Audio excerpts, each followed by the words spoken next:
যুক্ত হতে পারবো আমরা। আমাদের এই বৃন্দাবনে আসি ঠিকই, মনটা আমার আসে না। ইন্দ্রিয় সবাই আসে, চক্ষু কর্ণ নাসিকা জিহ্বা ত্বক গুহ্য লিঙ্গ সমস্ত ইন্দ্রিয় আমাদের এই বৃন্দাবনে চলে আসে। নবমধুর বৃন্দাবন, এই বৃন্দাবনে সবাই আসে, কিন্তু যে না আসলে এই আসার কোনো মানি থাকবে না। তার নাম হচ্ছে মন। এই মনটাকে আত্মস্থ করে যেদিন আমরা বৃন্দাবনে পৌঁছাতে পারবো, সেদিনই তো শ্রীমতী রাধারানীর কৃপা লাভ হয়ে যাবে। এই রাধারানী কৃপার মূর্তিকে রাধারানীর মতো এ হেন কৃপা এই বিশ্ব ব্রহ্মাণ্ডে আর কেউ করেনি। ভাগবত হচ্ছে রাধা সম্পদ। এই রাধা সম্পদটাকে যেন নষ্ট না করে ফেলি। আজকে ভাগবতের আসরে সিনেমার সুর আসে গো, ভাগবতের আসরে পিয়ানো বাজানো হয়, ভাগবতের আসরে আজে বাজে সুরে কীর্তন করা হয়। আমাদের সুখদেব গোস্বামীর উলঙ্গ হয়ে যেই সুখদেব গোস্বামী ভাগবত পাঠ করেছিলেন, সেই ব্যাসাসনটাকে আমাদের যেন ক্যাশাসনে পরিণত না হয়। এটা হচ্ছে ব্যাসাসন। মনে রাখবেন, সুখদেব গোস্বামী 16 বছরের একটা কিশোর, সেই কিশোর বয়সে তিনি উলঙ্গ হয়ে ভাগবত পাঠ করেছিলেন। কেন? একটা রাজা যেখানে ভাগবত শুনেছে, সেখানে পাঠক কেন উলঙ্গ? অর্থাৎ জড় কামনা বাসনা থেকে মুক্ত না হলে হরিকথা কৃষ্ণ কথায় কখনোই ক্রিয়া করবে না। আমার হাতটা যদি বাধা থাকে কামনা বাসনার দ্বারা, আমি আপনাকে কি করে মুক্ত হওয়ার কথা শোনাতে পারি? সে কথায় তো আপনি ক্রিয়া করার কথা নয়। আমার কপালের মধ্যে যদি একটা ফোড়া থাকে, আর আমি যদি ফোড়ার ওষুধ বিক্রি করি বাজারে, আপনারা কি কেউ ফোড়ার ওষুধ কিনবেন? বলবেন, মশাই তোমারটাই তো ভালো করতে পারো না, আরেকজনেরটা কিভাবে আসছো? তাহলে যাহারা গুটি কয়েক ব্যক্তিরা আমাদের আস্কারা পেয়ে, কমিটির আস্কারা পেয়ে, আমাদের মতো লোকদের, আমার মতো দুষ্ট লোকদের আস্কারা পেয়ে ফোন করলেই বলে বাবা 20,000 লাগবে। আশ্চর্য ব্যাপার, সুখদেব গোস্বামীকে কয় টাকা দিয়েছো তোমরা? এই রাধা সম্পদ ভাগবত, সুখদেব গোস্বামী রাধারানীর সম্পদ। সুখদেব গোস্বামীর আদি গুরুর নাম হচ্ছে শ্রীমতী রাধারানী। ওরে সুখদেবকে এখনো চিনতে পারিনি বলেই তো আজকে ব্যাসাসন পুরস্কৃত হচ্ছে। সুখদেব গোস্বামীকে ভাগবতের আসরে জিজ্ঞেস করা হয়েছিল, বলেছে মণিবর দাঁড়িয়ে বলেছে, গোসাই আপনার কাছে জিজ্ঞাসা। কি জিজ্ঞাসা? জিজ্ঞাসা করি ভাগবতের গোসাই সুখদেবকে জিজ্ঞেস করেছে মণিরা। 60,000 মুনি ঋষির সামনে ভাগবত পাঠ করা হয়েছে। বলেছে তোমাকে একটি প্রশ্ন করি। কি প্রশ্ন? এই আসরে ভাগবত শুনতে তোমার দাদু এসেছে, ভাগবত শুনতে তোমার দাদুর বাবা এসেছে, ভাগবত শুনতে তার বাবা এসেছে, 4টা পুরুষ ভাগবত শুনছে। এতে কোনো আপত্তি নেই, মুনি ঋষি সবাই ছিল সেখানে, এতে কোনো আপত্তি নেই। কিন্তু আপত্তি হচ্ছে তোমার বাবা শ্রী ব্যাসদেব কেন এখানে আসছে? ব্যাসদেব তো ভাগবত লিখেছে, তার আবার এটা শোনার দরকার কি? তিনি তো প্রবক্তা, তার ভাগবত শোনার কি প্রয়োজন? সে তো জানে এটার মধ্যে কি আছে। সুখদেব গোস্বামী বলেছেন, তোমরা কি শুনতে চাও নাকি দেখতে চাও? তখন মুনিরা বলেছিলেন, দেখতে পারলে কি কেউ শোনে? তখন সুখদেব গোস্বামী বলেছিলেন, তোমাদের এই চর্মচক্ষু বন্ধ করো, বন্ধ করে তোমার পরম দয়াল শ্রী গুরুদেবের দেওয়া যে একটি দিব্য চক্ষু তোমার হৃদয়ের মাঝে রয়েছে, সেই দিব্য চক্ষু দ্বারা মণিবর তোমরা দর্শন করো আমার পিতা কোথায় বসে ভাগবত শুনছে। যখনই তারা চোখ বন্ধ করলেন, বন্ধ করে গুরুদেবের দেওয়া ভিতরের যে একটি চক্ষু, সেই দিব্য চক্ষুর দ্বারা সকলেই দেখতে পারলেন যে ব্যাসাসন মানে আমার সুখদেব গোস্বামী তার পিতা ব্যাসদেবের শ্রী কুলে বসে ভাগবত কথামৃত প্রচার করছে। এই কুলের মধ্যে পিতার কুলে বসে ভাগবত পাঠ করা হচ্ছে।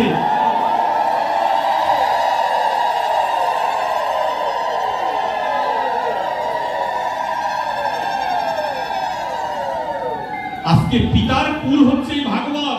শিশুর পিতা ঘুমিয়ে আছে, সব শিশুরই অন্তরে মাগো স্থূল ধর্মই তো ভুলে যায়।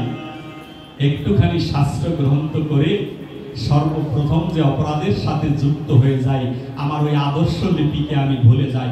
পিতামাতার আশ্রয় আর গ্রন্থাদি পাঠ হচ্ছে স্থূল ধর্ম। সেই স্থূল ধর্মের প্রধান হচ্ছে পিতামাতা। মনে রাখবেন, স্থূল ধর্ম ছাড়া, আদর্শ লিপি ছাড়া আপনি ক খ স র স শিখতে পারেননি। তাই আদর্শ লিপিকে ছিঁড়ে দেওয়া যাবে না। আপনি পিএইচডি করতে পারেন, আপনি মাস্টার্স করতে পারেন, আপনি অনেক বড় বড় ডিগ্রি নিতে পারেন, কিন্তু আদর্শ লিপিকে আপনি অস্বীকার করতে পারবেন না। তাই এই মানব জীবনের আদর্শ লিপি হচ্ছে পিতা মাতা। আমার পিতাটা আপনার পিতা, আপনার পিতাটা আমার পিতা, আমার পিতা আমার মাতা যদি বৃদ্ধাশ্রমে ঘুমায়, কিসের হরি কথা কৃষ্ণ কথা শুনতে এসেছি আমরা? এটা সনাতন ধর্মের আদর্শ নয়, এটা মহাপ্রভুর আদর্শ নয়, এটা শ্রীকৃষ্ণের আদর্শ নয়, এটা রামচন্দ্রের আদর্শ নয়। মনে রাখবেন, এটা ঐশ্বরিক ভাবনাপন্ন ব্যক্তিদের আদর্শ। অসুর ছাড়া এ হেন কাজ কেউ করতে পারে না। এবার কত বড় শীত পড়েছে, এবছর যে শীত গেল, কত বড় শীত। এই শীতের মধ্যে তোমার ঘরের ফার্নিচার গুলোকে তুমি যত্ন করছো, তোমার ঘরের টিভিটাকে তুমি যত্ন করছো, তুমি ফ্রিজটাকে যত্ন করছো। এই শীতের মধ্যে যাতে ঠান্ডায় নষ্ট হয়ে যায় সেই জিনিসগুলোকে তুমি ধুয়ে মুছে রাখছো, কিন্তু তোমার গৃহে থাকা যে পুরনো একটা জিনিস রয়েছে, একটা সম্পদ রয়েছে, স্থূল ধর্ম, সেই পিতা মাতাটাকে বারান্দায় ঘুমাতে দিলে 2 টাকার কাঁথা দিয়ে, আর তুমি নববধূকে পেয়ে দামি কম্বল গায়ে দিয়ে অন্দরমহলে ঘুমিয়ে রইলে শান্তির বিছানায়, আর বাবা মা কখন রাত্রির প্রহর করছে, কখন সকাল হবে, কখন সকাল হবে, রৌদ্র ওঠে না কেন, রৌদ্রের আশায় পিতা মাথায় বসে রইলেন। মনে রাখবেন, আপনি যত বড় সাধক হন না কেন, পিতা মাতার 1 ফোঁটা জল পড়ার যদি কারণ হন আপনি আমি, ওই আদর্শ লিপি বইটা যদি ছিঁড়ে যায়, তাহলে অনার্স মাস্টার্সের কোনো মূল্য থাকবে না। আপনি আপনার যারা পুত্রবধূরা রয়েছেন তাদের উদ্দেশ্যে আমি বলতে চাই, ভুলেও শাশুড়ির 1 প্লেট খাবার কেড়ে নেবেন না। যদি শাশুড়ির 1 প্লেট খাবার আপনি কেড়ে নেন, তাহলে আপনার 10 প্লেট খাবার কেড়ে নেওয়া হবে। আপনার নিজের পায়ে আপনি নিজেই কুঠারটা মেরে দিচ্ছেন। এখন যৌবন তো, গায়ে বড় শক্তি গো, এই শক্তির কারণে এই অবস্থা হয়েছে। শক্তিটা একদিন থাকবে না, তুমিও একদিন বৃদ্ধ হবে, তুমিও একদিন বাবা মা হবে। তোমার বাবা মা যদি বৃদ্ধাশ্রমে ঘুমায়, তাহলে তোমাকেও একদিন বৃদ্ধাশ্রমে যেতে হবে। এই কথা মাথায় রেখে মনে রাখবে, চলতে হবে। এটাই হচ্ছে ভাগবত। হরিনামের আগে কেন ভাগবত শুনতে এসেছি আমরা? হরিনামের পরে কেন ভাগবত শোনা হয় না? হরিনাম হচ্ছে মহা হরিনাম যজ্ঞ। এই যজ্ঞ বলতে আগুনকে আমরা বুঝি, এটা হচ্ছে আগুনের যে আগুন। হরিনাম যে আগুন, একথা আমাদের বিশ্বাস করিয়েছিলেন কে? আমাদের হরিদাস ঠাকুর। হরিদাস ঠাকুর এই হরিনাম 16 নাম 32 অক্ষর পাঠ করে তিনি লাকড়ির মধ্যে ফু দিয়ে আগুন ধরিয়ে দিয়েছিলেন। মনে আছে সে কথা আপনাদের? এই হরিনাম আগুনের যে আগুন, সেই আগুনের মধ্যে আমি আমাকে পোড়াতে এসেছি। কোন আমাকে?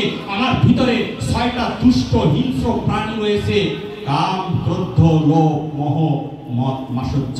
এই ষড়রিপু নামক যে অসুর জন্ম নিয়েছে, সেই অসুরটাকে পোড়াবার জন্য এসেছি। আর সেই পোড়ানোর পথটা দেখিয়ে দিবে আপনাকে ভাগবত, যে কিভাবে আপনি কীর্তনের আসরে যাবে। ইদানিংকালে কিছু দেখা যায় ইউটিউবের মাধ্যমে, আমি দেখি যে কিছু কিছু মেয়েরা দেখতে খুব রূপসী সুন্দরী, নাম যজ্ঞের আসরে যাবে, টেইলার্সের দোকানে গিয়ে ওই টেইলার্স মাস্টারকে বলে, বাবা আমাদের উৎসব আসছে 15 দিন পরে, কীর্তন হচ্ছে উৎসব। বলছে, হ্যাঁ উৎসবটা আসছে জানি, নিমন্ত্রণ পেয়েছি, আমিও প্রণামী দিয়েছি। তাহলে যে আমি যে একটি 3 পিস বানাতে দিলাম না? বলছে, হ্যাঁ দিয়েছে তো, মাপ তো রেখেছি। বলছে, পিছনটা একটু ডিজাইন করে কেটে দিও, পিছনটা একটু নিচে নামিয়ে কেটে দিও, 2 ইঞ্চি নিচে নামিয়ে দিও। অনেক মায়েরা, মায়েদের কথা বলি না, এরকম এই জায়গায় অবশ্য নেই, তথাপিও সার্বজনীন কথা বলতে হয়। অনেক মায়েরা আছে ব্লাউজ তৈরি করে দেয়, ব্লাউজ তৈরি করতে দিয়ে বলে, আরে একটু বয়স হয়েছে না, মধ্যবয়সী, এখন কেউ আমাদের দিকে তাকায় না, হয়তো অনেকে তাকায় না, সেই জন্য ব্লাউজটা একটু ডিজাইন করে দিও আমার শরীর দেখার জন্য, জানো, ওরা যেন আমার দিকে তাকায়। ওরে মা বোন, তোমরা জানো না এখনো পর্যন্ত তোমার শরীর দেখাবার জন্য এই জায়গা নয়। তোমার শরীর দেখানোর জন্য তুমি ভজনালয়ে আসবে না কখনো। তোমার এই শরীর দেখে যদি কোনো পুরুষের যদি কামুক ভাব হয়, জড় কামের ভাব হয়, তার পাপ তোমাকে বহন করতে হবে। সেই পাপে তুমি পুড়িয়ে পুড়িয়ে জন্ম জরা ব্যাধি থেকে তুমি কোনো দিন উদ্ধার হতে পারবে না। সেই জন্য সাবধান, শরীর প্রদর্শন যদি করতে হয়, শরীর প্রদর্শনী জায়গায় গিয়ে শরীর প্রদর্শন করুন। ভাগবত এটা হচ্ছে শিক্ষার জায়গা, ভাগবত এটা হচ্ছে ভজনালয়। হরিনাম আমরা ভজন করতে এসেছি।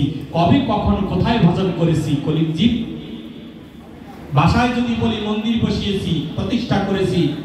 অনেক বাবাজিরা আছে নারায়ণগঞ্জে বা বিভিন্ন জেলায় আমাকে নিয়ে মন্দির প্রতিষ্ঠা করায়।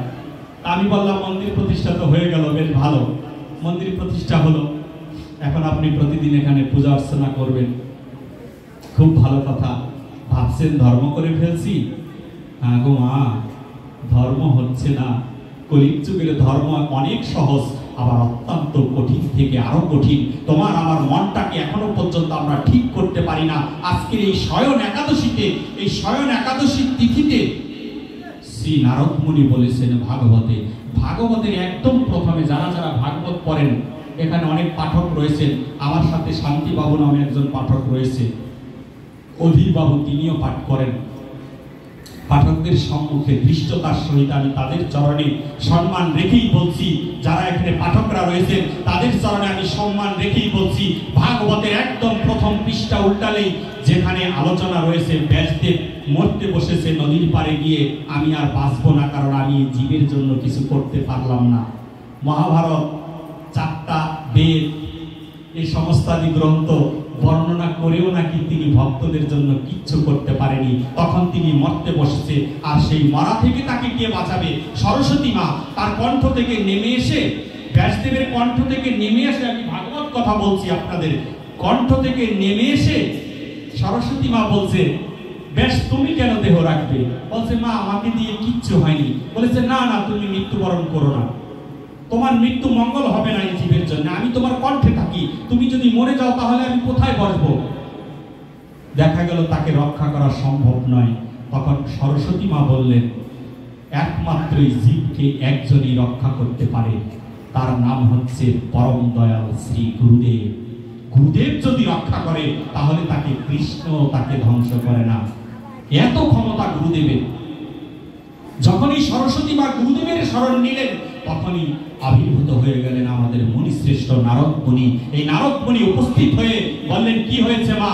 বলেছে তোমারই শিষ্য মঙ্গল করতে পারছে না বলে তিনি এখন দেহ রেখে দিবে, তুমি একটু কৃপা করো পরম দয়াল গুরুদেব। আমরা তো বলি গুরু ব্রহ্মা গুরু বিষ্ণু গুরুদেব মহেশ্বর গুরুরেব পরম ব্রহ্ম তস্মৈ শ্রী গুরুবে নমঃ। সমস্ত কিছু গুরুদেবের মধ্যে বিরাজ করে।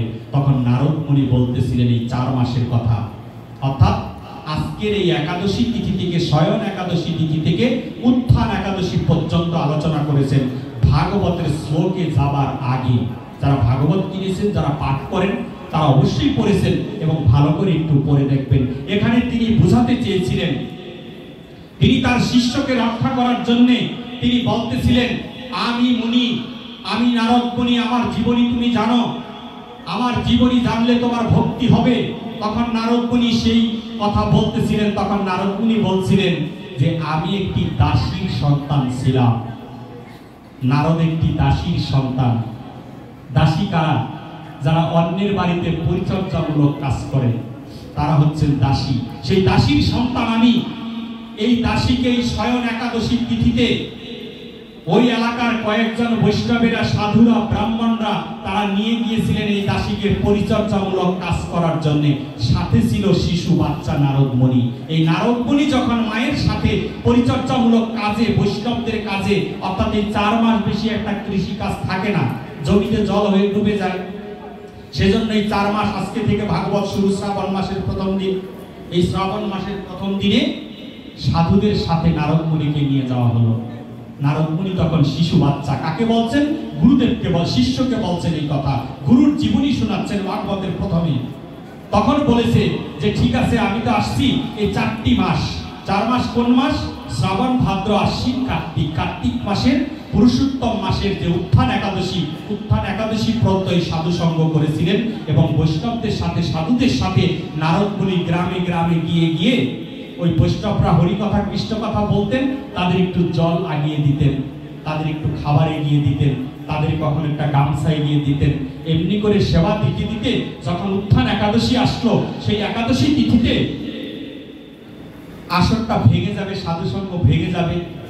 তখন ওই মায়ের ওই দাসীর যত পাওনা ছিল, সমস্ত পাওনাকে মিটিয়ে দিলেন সাধুরা। দুইজনে মা এবং সন্তান দুইজনে প্রণাম করে বেরিয়ে যাবেন। ঠিক আছে, এবার আমাদের বিদায় দাও বাবা। সাধু মহন্তের সেবা করেছে, বলেছে এবার বিদায় দাও বাবা। বলেছে ঠিক আছে, তোমাদেরকে বিদায় দিলাম।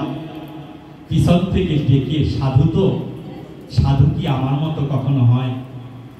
আপনারা তো ভাবছেন আমি সাধু, তাই না? সাধু এমন নয়। সাধু কেমন জানেন? ওরে অন্তর চিত্ত হৃদয় খোলা, সাধুর গুণ কি যায় রে বলা। অন্তর চিত্ত হৃদয় খোলা, সাধুর গুণ কি যায় রে বলা। দয়াল সাধু যারে কৃপা করে, এই সাধু যাকে কৃপা করবে। নারদ মুনি বললেন, সাধুরা আমাকে পিছন থেকে ডাক দিয়ে বললেন, হে শিশু বাচ্চা, 4টি মাস আমাদের সেবায় তুমি কাজ করলে, তোমাকে আমি কি দিব? তোমাকে দেওয়ার মতো কিছু নেই, তোমাকে কি দান করব? আমরা হচ্ছি সাধু, আমাদের এই ঝোলার মধ্যে কিচ্ছু নেই। ঝোলাটা খুঁজে খুঁজে সারা হয়ে গেল, সাধুরা ঝোলার মধ্যে কিচ্ছু পাওয়া গেল না, 2-1টা বাটি ঘটি ছাড়া। সেই সাধু ডেকে ডেকে নারদ মুনিকে, শিশু বাচ্চাটাকে খুলে নিয়ে বললেন, তোমার বাম কাঁধটা আমাকে একটু এগিয়ে দাও। বাম কাঁধটা এগিয়ে দিয়ে বলে দিলেন, ওরে শিশু বাচ্চা, তুই যেদিনে বড় হবি সেই দিন আমাদের কথা মনে করিস। তোর যত বিপদ আসুক তোরা আমাদের কথা মনে করবি। তোর যত বিপদ আসুক তুই এই সাধু সঙ্গের কথা মনে করবি। তোর এই বিপদের সময় আমি তোকে একটা মন্ত্র শিখিয়ে দিলাম। তুই যেখানে থাকিস, যে অবস্থায় থাকিস, যত অপরাধী তুই হোস না কেন এই জীবনে চলতে চলতে, তোর যদি কখনো আমাদের কথা মনে পড়ে, সেই দিন তুই বাহু তুলে এই বদনে একবার হরি বলে ডাকবি, তাহলে এই হরির কৃপা লাভ হবে।